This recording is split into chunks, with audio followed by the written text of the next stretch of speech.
Today's guest is Professor Dave Pietro, a full-time NYU Steinhardt Music Associate Professor of Jazz Studies.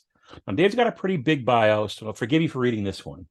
Dave's been on the New York music scene since 1987 and is currently a member of the Grammy Award-winning Maria Schneider Orchestra and the award-winning Gil Evans Project. From 1994 to 2010, he played lead alto and recorded 7 CDs with the Toshiko Akiyoshi Jazz Orchestra. Now, Dave has toured with and recorded with several legendary big bands, including Woody Herman, Lionel Hampton, Maynard Ferguson, and the Village Vanguard Jazz Orchestra, among others. He's also performed with many other well-known musicians such as Paul Anka, Blood, Sweat, and Tears, Bobby Caldwell, Ray Charles, Rosebery Clooney, Harry Connick Jr., Chaka Khan, Liza Minnelli, and a lot more. As a leader, Dave has released 6 CDs plus 3 others as a co-leader of the New York-Tokyo Connection. Dave received a bachelor's degree in music education from North Texas, where he toured and recorded 4 albums with the school's 1 O'Clock Lab Band. He has a Master of Arts degree in jazz composition from NYU, where he currently holds the position of Music Assistant Professor of Jazz Studies. Dave has given hundreds of workshops and concerts at schools around the country and is sponsored by D'Addario Woodwinds and the Consumer Instrument Company. Woo, all right, let's talk music. All right, Dave, great to see your face. Great to be chatting with you. Appreciate you taking time away from your teacher schedule to spend it with me. We've got a long history. We've been friends for decades, and you have really had a very colorful musical career from both a performing perspective and an education perspective. For folks that don't know Dave, he's a killer saxophone player, was a big influence on my playing back in the day. Great doubler, great big band guy, great soloist. He's traveled the world. Definitely check out his recordings. I'll put links in the description below. But I want to start, Dave. Let's go back to when you were little Dave in Massachusetts. What are your earliest musical memories, things that you think about, the earliest things you realize from hearing music, the first album you might remember? What are your earliest musical memories? Actually, one of the earliest memories I have is very tactile. My parents had one of those giant hi-fis. Okay. And my dad used to put on his swing, lesson Larry Elgart. And I can remember biting into the wood and bouncing up and down. My mother confirmed this. I can remember that. I must have been, I don't know, 3, 4 years old, maybe, however old. And I used to, and you can see that they still have the hi-fi, and the teeth marks are, teeth marks are still there. So you were a little guy and you're listening to big band music. Yeah. And kind of grew up on my dad's swing collection. My parents belonged to the Easy Listening Club, and so listened to a lot of Simon and Garfunkel and the Carpenters and that kind of stuff. And also the other thing I remember is they got a little organ, had like little chords you could play here, and I used to come back from church and try to play the songs I heard in church at the organ. I must have been 5 or 6. It had the buttons for the chords. Yeah, right. You hit the chord, and I can remember that's an interesting, that sound moving, bright sound moving to a dark sound, and Yes. and that kind of stuff. So that was all before the age of 6, I think. So Funny, I had something similar. My grandmother had one of those. It was a smaller keyboard, and it had the chord buttons. Major. It was diatonic, so C major, D minor, E minor, etc. Right. And there was the first music I ever learned. It was Kumbaya, and a big note, but I didn't know the notes. I learned 5 7 9 9 9 10 10 9. Yeah. Yeah. No, but it's already wired into you. You have this fascination with the sound, and Yes. with one thing moving to another. So then you go from that to, when did you pick up saxophone? Did you start on saxophone? In 5th grade, like in a lot of schools, they came around and they demonstrated the instruments. Said, I was in 4th grade. They said, in 5th grade you'll be able to take an instrument. So I checked off the saxophone because I just thought it was cool. I liked it, and I just remember my mother. I was running up to the back to play basketball with my friend Joe Gasparoni, who lived across the street, and I just remember my mother yelling "Oh my God, David, you picked the most expensive instrument!" And it was like $375. I remember that. Like the saxophone was the most expensive one, and that my parents were freaking out. So it's always been a thing. Like when I became, I always kidded my dad that he made a good investment because he wasn't. Yeah. Fantastic. So you started young. I started the 5th grade also. The only reason I started saxophone because my dad had an old piece of crap out of the closet. I didn't know. I wanted to play clarinet because I saw Hal Linden with the Tonight Show Orchestra playing Dixieland, and I thought, man, I like the sound of that. But I started because it was free. So yeah. So you started playing, and then did you quickly rise to be the best player in your school and all state and things like that? No, actually, I was not the best player at my school. There's this guy, John Clark, really great saxophone player. He had the Dukoff metal mouthpiece. He had a Yeah. sound. Took me a while to get my sound. I was a late bloomer. I mean, I always felt I had the talent, but I just couldn't get the mechanics together or something. Sure. Anyway, I said I had never even made the district jazz band in Massachusetts. Those guys always beat me out, which my brother always reminds me because my brother played trombone in the district jazz band, you know.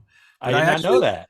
but as a professor, I've gone back and actually conducted the Massachusetts District Jazz Band and All-State Band, even though I was never made it. So I tell that story to a lot of students about how, and the two guys that beat me out, I mean, one guy went into the cleaning business, another guy, sells speakers, and they're both successful and still playing and sounding great.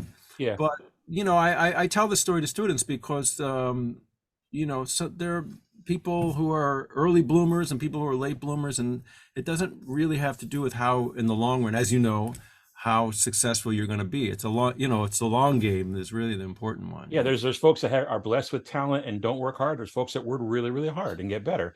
Yeah, I've used Jeff Coffin as a great example, where yeah, he's a hardworking guy that sounds yeah, fantastic today, and he mhm, worked his butt off to get there. yeah. So if you weren't really fantastic, well, what led you to go to UNH and major in music, University of New Hampshire? Yeah, well, I mean, that's where I met Jeff actually in the summer camp there in the summer of '82. And so I went to UNH, I think, because it was, my family's very provincial. My parents were both from Marlborough, the town next door, and my whole family's there. So they weren't necessarily world travelers. So Yeah. all these other schools I was applying to, like University of Miami and North Texas, no, they seemed like off in another country, really. Why So not Berkeley? Why UNH versus well, Berkeley? Berkeley was a little too close to home, and I knew I didn't want to go to school in the city. Okay. UNH was a campus. It was far enough away. It was an hour and a half away that I wouldn't be so tempted to come home all the time, and that was fine. But I realized quickly I was kind of a big fish in a small pond there. So after 2 years, I transferred, and then Jeff transferred. We both ended up going to North Texas, and that's where we met. Right. In the dorm, we weren't originally roommates, and we were like, "Hey, let's." That was a fun. You had that surfer Full dude, game. and I had an artist guy, and he was a smoker. You had asthma. We worked it out with Ray, our You're like, yeah, our RN. roommates, yeah, our assigned roommates aren't here yet. We get along. We like each other. Let's be roommates. Exactly. So that was great. And I'll never forget, because when you came down, you were skilled. So if I remember correctly, the communication process wasn't great at North Texas when we got there. I didn't know about auditions. I didn't know I had to have my furlings ready for an audition for a studio. And I think you arrived late and missed Oh lab no, band auditions. no. What happened was I took People's Express from Boston, That's how I got there. Houston, and then you had to recheck your luggage. It was like the thing where you had to recheck your luggage. I was supposed to go from Houston to Dallas, and somebody took my luggage to Corpus Christi. So Oh, I I, didn't know I that. arrived. I arrived with just my white cutoff shorts, a tank top, my saxophone, and the giant boombox. That was Yes. it. That's all I had. I remember that. But when you arrived, though, I remember auditions. I talked to Ishi about this in my interview with him. We both made reading bands on Barry, and Right. we came in thinking we were really good, and then you came in and you flipping made the 1 o'clock your first semester. Yeah. But then I got bumped out after the reevaluation. But I went down. I went 1, 2, 3, 2, 1 is what my Every journey day's an was. audition, man. Every day's an audition. So what about your doubles? You always seem to have a good handle on your doubles. When did you start doubling? At UNH, or was that in high school, No, or I what? actually started doubling at in high school. I remember I took up flute when I was a sophomore, and I took up Wow. clarinet when I was a junior, just because they were in the charts. I remember there's some big band charts that required it, and so I just took it Was it up. high school big band or community big band on the High side? school, yeah, in the high school. I mean, I was lucky enough. I was really lucky to go to a couple of schools that had really great music teachers. Steve Ellman was the director at my junior high school. He was a Vietnam vet hippie with bell-bottom shoes and platform shoes and bell-bottom jeans, Right. leather vest, and he smoked a pipe, and everything was like, "Hey man," he was from California, and he had me improvising after 2 months of playing. Wow. he drove me home one time, and this would never happen today, but he called, he said, call your mother. And I said, Mr. Elman's driving me home. And on the way home, I remember he put in a cassette and we listened to this guy play. That's all he did. And we pulled up to the driveway and he said, you know who that is? And I said, no. And he said, that's Charlie Parker. You need to listen to this guy. And he popped the cassette out and he gave it to me. So did you get it? Do you recognize it was cool? Yeah. Or was it just, yeah. Yeah, I was intrigued and I really liked the sound of it. And so that was my first year of playing that he did this. So I was hip enough to have him for Dutch, and then Dennis Wren at Algonquin, who was a fantastic great program there, teacher. Yeah, and so I was lucky to be surrounded by great teachers from a very young age, and also growing up half hour from Boston doesn't hurt either. There's a lot of great music happening there. So There's a lot of great musicians in the Northeast. It's funny how you say an hour and a half away in UNH is, far enough to not go home where you're often. Growing up in New England, I get that, because an hour-long drive to the beach was a long drive. Right. Don't make Dad mad. We got a long trip. Now living in Texas, an hour and a half is an office commute. Yeah, exactly. Right. It's all Really relative. different. So you doubled. You listen to jazz. I know you were a big fan of Dexter, in the early years, and then you kind of just you branched out, and North Texas exposes you to all sorts of stuff. You get into Coltrane, you get the Liebman, and the whole full spectrum. And you get a lot of exposure to different talents. And then you started working a lot in college, doing a lot of big band work, a lot of society work. So what was that scene like for you, balancing work and gigs with the school and the discipline needed to graduate? I mean, it was great. It allowed me to actually pay for housing. My brother is 2 years younger. He's, I think, your age. He was when I went to North Texas as a junior. He was starting as a freshman. I remember my parents freaking out about how we're going to pay for two schools. Yeah. This is the thing they've been worried about ever since we were born. Yeah.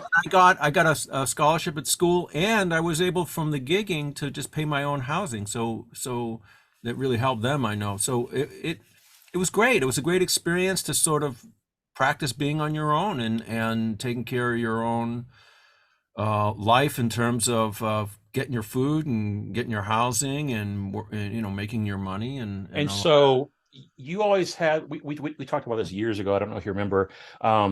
You always had the drive to go to New York, and there's a certain level of musician that you reach a certain level. Like you said, you were at UNH, you were a small fish, had to move on. And North Texas, you were very successful. And then the obvious to you next step was, I go to New York. It was either New York or LA. Those are the two choices, right? Did you feel like you had a choice, or that was a logical next step? Yeah, it was a logical next step. I knew I wanted to, I went, in Denton, I went from loving the place to like, I have to get out of here. So Yeah. I sort of knew that, it's just a sort of an internal clock. I knew that I needed to be somewhere else. I was dating a girl from LA at the time, and so there was a strong pull to go there. I had done the Disney band there, but I felt like I guess I always knew that New York was the place for me. It was closer to my family, and I'm an East Coast. Same. So was there the East Coast, West Coast? New York's more the hard school, post bebop versus West Coast cool jazz. It wasn't even really about the music as it was just about the vibe and yeah. I mean, I almost moved to LA. I was seriously considering it, but I didn't. And okay, so let's talk about that. So, what was your transition from the relative security and calm of Denton, Texas, moving into the beast, the Big Apple, where city that never sleeps? I had an epiphany one day.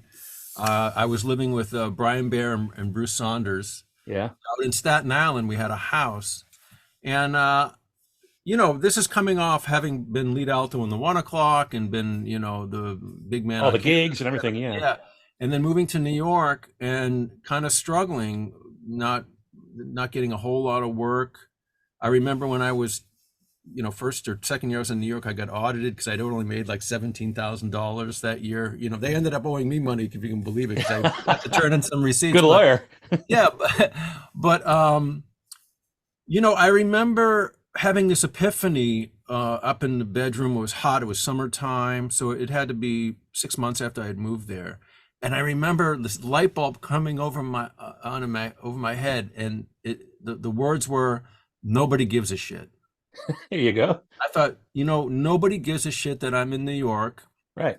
I mean, yeah, my parents care, my teachers care, but my parents are like, they got two other kids to worry about. I'm out of the house, their job is done, right? Same Yeah. thing with the teachers. I mean, I know this as a teacher, it's like once students are gone, it's like you're on to the new students, right?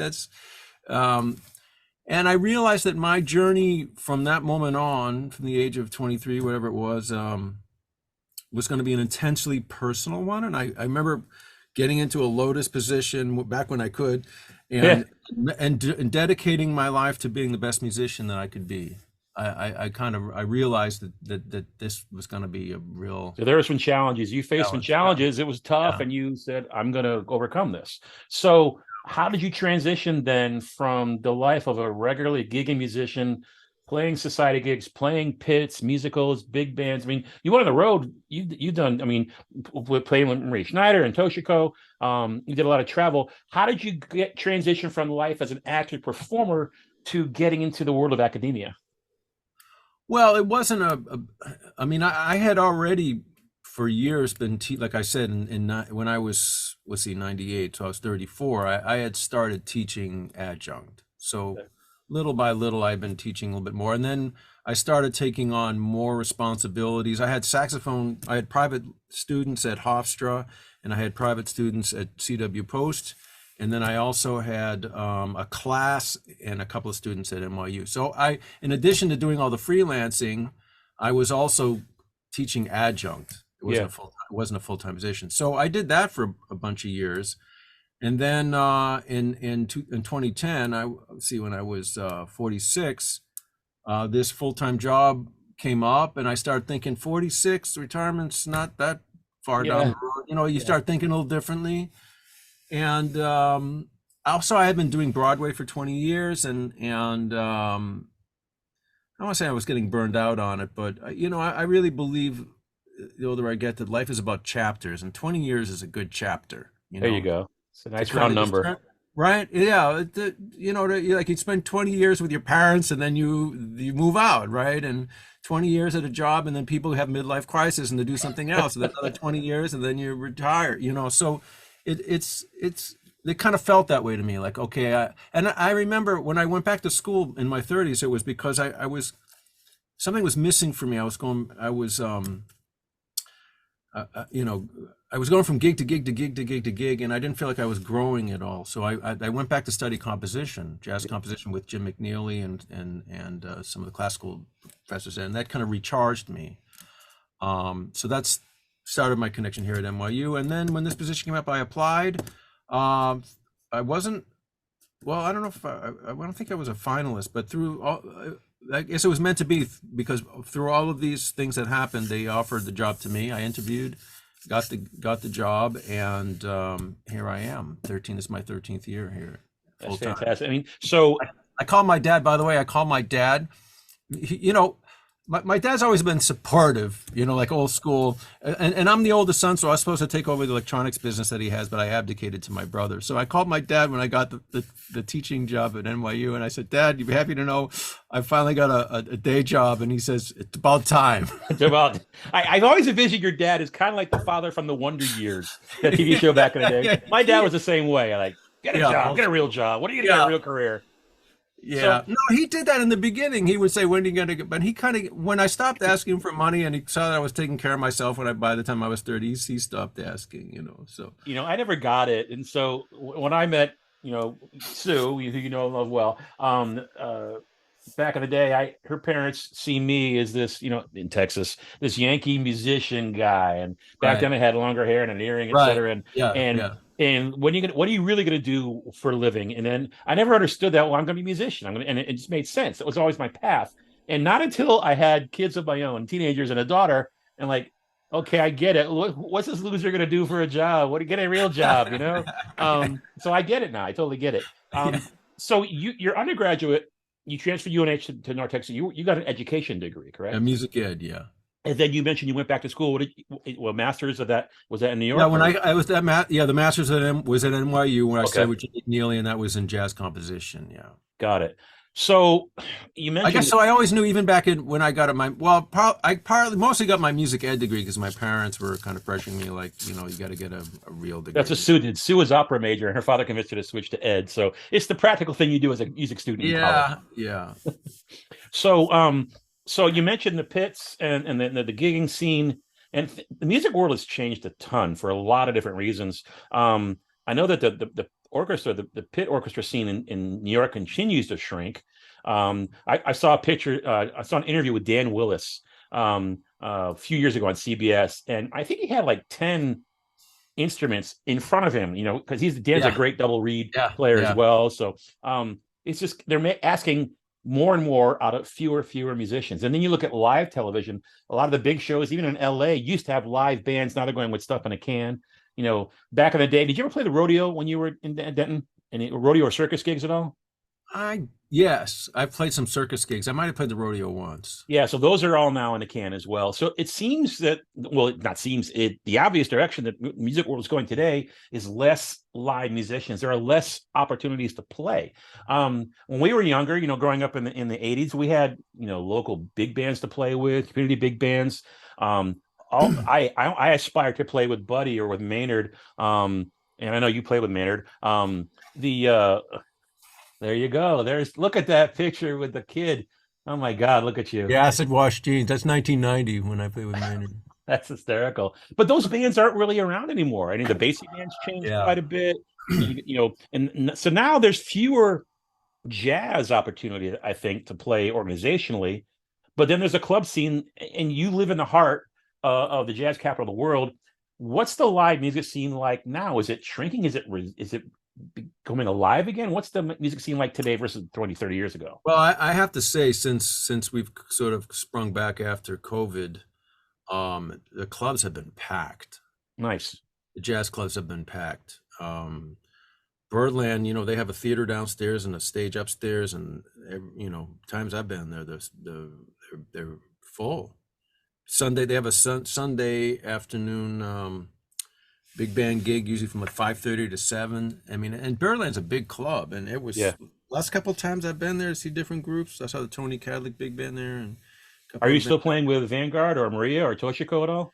Well, I just got back on a tour with Maria. We had 2 weeks out in we did a week on the West Coast, and then three dates out in the Midwest. We just flew back yesterday morning, actually. Does she ever let you bring her charts?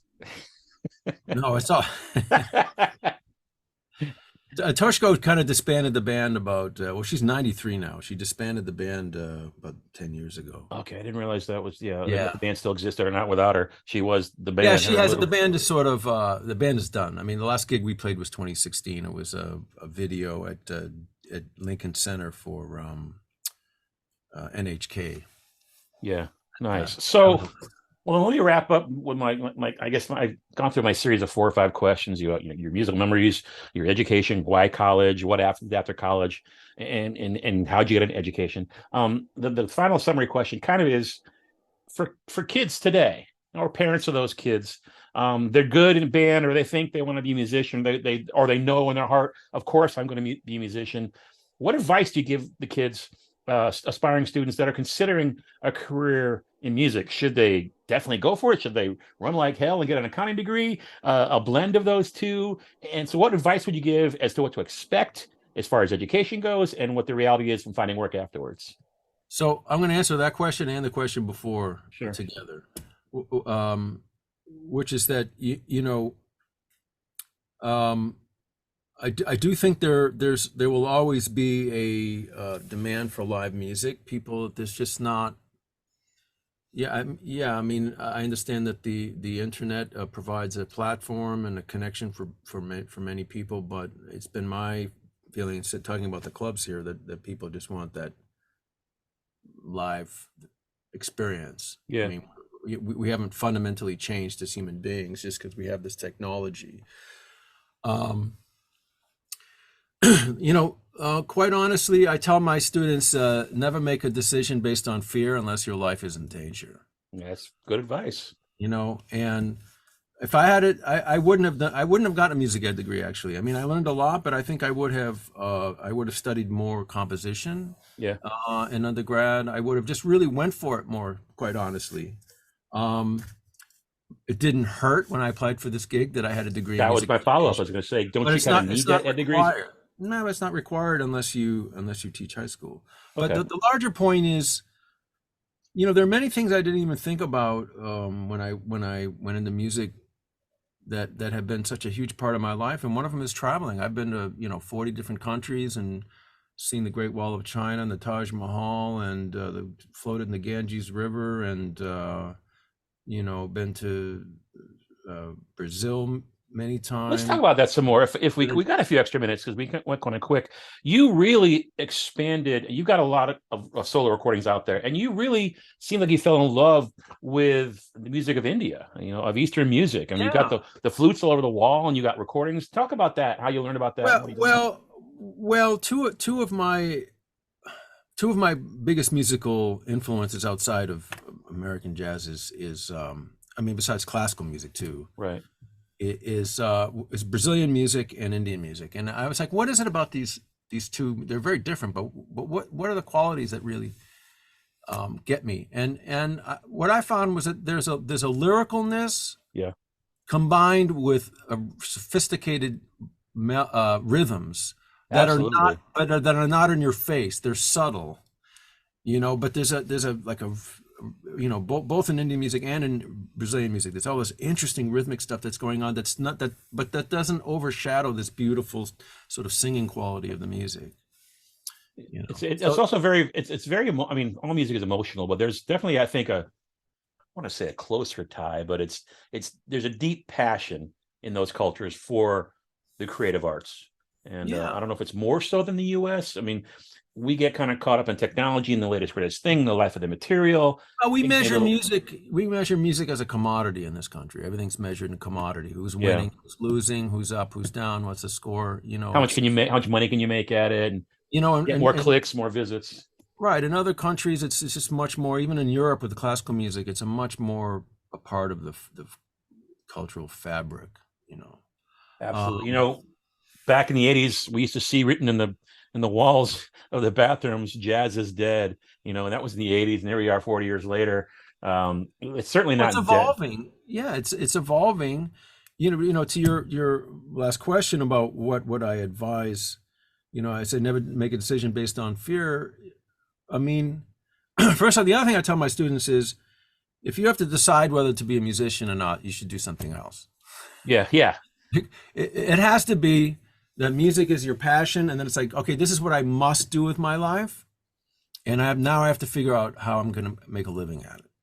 And today, making a living at music means having a much greater variety of skills than you would when we were going to school. It's like when we were going to school, if you could play your instrument well, you get your doubles together, you can read, you can plug into all these situations and make a living, whether it's Broadway, whether it's, club dates, or whether it's, GB gigs in Boston, or what, you could plug into certain situations and do well, go from this gig to that gig to that gig. But now, you got to sort of do it all. You've kind of like what you're doing. You got to be able to run Pro Tools, and you got to be able to mix your own thing, and you got to be able to record at home, and you got to be able to produce, and you got to be able to, promote.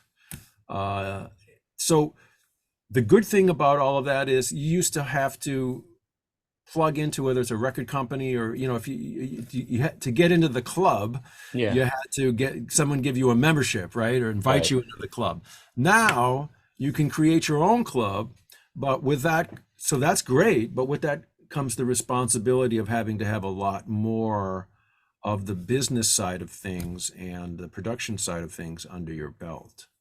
Absolutely. The tools out there today with the internet, access information, access to music to listen to. I mean, we had to buy vinyl. We had to stop and start tapes. I remember transcribing or watching you transcribe and stopping and starting in tapes. Now we got software that will slow it down without changing the pitch, and you can loop those licks over and over again. I remember Benny Golson telling the story about him and Coltrane hanging out when they were kids. And they had one of these, you can see it here, one of these 78 players. Yeah, there you go, 1924. And he said they'd put on the record, and one of them would be in charge of transcribing, and the other one would be in charge of the needle, and that's how they transcribe stuff, right? And Benny said, "Man, when we started with those records, they were black and shiny, and we were done, they were dull and gray. Yes, they would just keep dropping the needle. That's how they did it, It was a little easier for us. Needles were lighter for us, but yeah. Yeah, now you can just go on a, YouTube 75%, 50%, Or import it and stretch it and slow it down. Don't change the pitches. The tools are there. And I think that's leading to, there are a lot of good musicians out there. There's some fantastic high school jazz bands. I see them on YouTube. There's historically great programs. I think, was it Norwood, a really good program in Massachusetts? They were super strong. I remember seeing Norwood and Hall High School out of West Hartford, Connecticut. They were super strong. There's more and more of those good bands. And I think there's more music colleges than ever before. When I went to school, the choice was North Texas, Eastman, Miami. I had a scholarship to Berkeley, but I wanted to go further away, actually. Now you got a whole lot more schools. You got, NYU's got a jazz program now. So I think there's a lot of options that just, I like what you said a few moments ago, and we'll wrap up, is that if you got a question whether or not you should do this, you probably shouldn't. Yeah, I mean, I always tell, because look, as an academic advisor and director, I deal with a lot of students, and because I made a decision to appease my parents and go into music education, and then I transferred schools. I always thought, if I ever become, it's funny, I was thinking about this even 20 years before I became a full-time professor, but if I ever become an advisor, I'm just going to be honest with the students, because I think sometimes people get into the recruiting thing and they're not necessarily advising the student, they're trying to recruit the student. But I don't recruit. I really don't. I try to help the student make the decision that's best for themselves. And I say, look, if you decide not to be a musician, for a living, you don't lose music. You'll have music with you for the rest of your life. It's not like you, all of a sudden, you're choosing to do music or not do music. It's just, this is not going to have the pressure on it of where you have to make your living, so that's it's I think sometimes they feel like, well, if I don't become a music major, I'm giving up music. It's not true at all. It just takes a lot of the pressure off, actually. I have students that come in and say, having to work this hard, and it's taking all the fun out of it. And that's when I say, maybe you should do something else. Yeah, we've seen that. We've seen friends come to school and realize, I don't want to compete with my friends, and I can't take the pressure. This is stupid. I want to have fun. Yeah. They change, Fantastic advice, fantastic experiences. Dave, thank you so much for the time for this interview. Just wonderful insights. Great seeing you again. So I'll be getting this stuff online as quickly as I can, so the world to see and glean the wonderful wisdom of Professor David Pietro. All right, man. Thank you so much for your time. We'll talk to you soon. Great to talk to you, Bo.